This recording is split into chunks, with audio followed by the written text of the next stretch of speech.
was 16 juli. 16 juli is ook mijn trouwdag.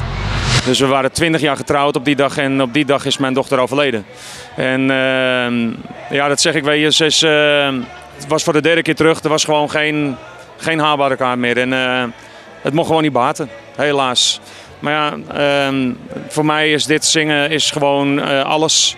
Het is mijn uiting, ik kan er alles in kwijt. En buiten alles om, alle mensen die ons gesteund hebben in het hele proces, weet je, die ben ik gewoon verschrikkelijk dankbaar. En ook voor hun doe ik dit, weet je, want die hebben mij ook heel veel positieve reacties gegeven over het feit ja, dat ze mijn zingen mooi vinden, dat ze het leuk vinden. En dus ja, allemaal positief. Omdat ik het eigenlijk vanaf het begin af aan gedaan heb.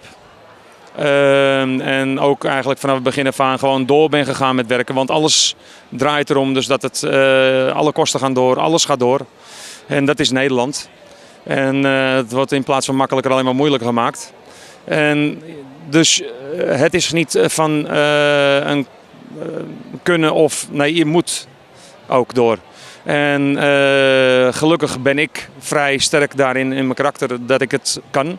En, maar ook omdat mijn thuisfront gewoon sterk is, weet je. En ik kan met mijn vrouw gewoon de hele wereld aan, daarin tegen. En ja, ik werd altijd heel goed gesteund daarin. En daarom dat het voor mij ook een stukje makkelijker was, denk ik. De wens voor dit jaar.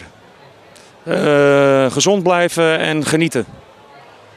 En voor de rest zien we het allemaal wel. En ik hoop dat de mensen genieten van mijn nieuwe singles en van nieuwe dingen waar we mee komen.